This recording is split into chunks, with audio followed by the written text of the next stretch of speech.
Hi friends, welcome to Sagar creations. ಇವತ್ತು ನಾವು ನೋಡ್ತಾ ಇರೋದು ಕಟ್ ಸ್ಯಾರೀಸಲ್ಲಿ ನಾವು ನೋಡ್ತಾ ಇರೋದು ಇವತ್ತು ಮೊಡಾಲ್ ಸಿಲ್ಕು. ಮೊಡಾಲಲ್ಲಿ ಬರ್ತಕ್ಕಂಥ ಫ್ಯಾಬ್ರಿಕ್ ಇದು. ಸೊ ಕಟ್ಟಲ್ಲಿ ಬರುತ್ತೆ, 6 to 7 ಮೀಟರ್ಸ್ ಇರುತ್ತೆ, ಪ್ಯೂರ್ ಮೊಡಾಲ್ ಇರುತ್ತೆ. 450 ಪ್ಲಸ್ ಶಿಪ್ಪಿಂಗ್ ಇರುತ್ತೆ ಸ್ನೇಹಿತರೆ. ಇದರಲ್ಲಿ ಕಲರ್ಸ್ ಇದೆ ನೋಡಿ. ಸೊ ಇದು ಡೈ ಆ್ಯಂಡ್ ಡೈ ಫ್ಯಾಬ್ರಿಕಲ್ಲಿ ಇರುತ್ತೆ, ಡಬಲ್ ಶೇಡಲ್ಲಿ ಬರುತ್ತೆ ನಿಮಗೆ.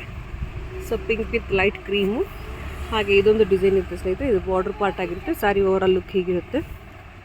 ಇದಂತೂ ಬ್ಯೂಟಿಫುಲ್ ಆಗಿದೆ, ಬಾಂದಿನ design, bandhej design. So black with red border, ಓಕೆನಾ, ಬ್ಯೂಟಿಫುಲ್ ಕಲರು. ಹಾಗೆ ಇದೊಂದು ಬರುತ್ತೆ bottle green with light radium yellow ಸ್ನೇಹಿತರೆ. ಸೊ ಬ್ಯೂಟಿಫುಲ್ ಕಾನ್ಸೆಪ್ಟ್ ಇದು ಕೂಡ ಮೊಡಾಲಲ್ಲಿ. ನೆಕ್ಸ್ಟ್ ಬಂದುಬಿಟ್ಟು ನಮಗೆ ಇದೊಂದು ಸ್ಟ್ರೈಪ್ ಇದೆ ಸ್ನೇಹಿತರೆ. ಸ್ಟ್ರೈಪಲ್ಲಿ ಟೆಂಪಲ್ ಬಾರ್ಡ್ರಲ್ಲಿ ಬರ್ತಕ್ಕಂಥ ಸ್ಯಾರಿ. ಸೊ ಇದು ಕೂಡ ಒಂದು ಬ್ಯೂಟಿಫುಲ್ ಮಾಡಲಲ್ಲಿದೆ. So cut saris 6 to 7 metres ಒಳಗಡೆ ಬರುತ್ತೆ.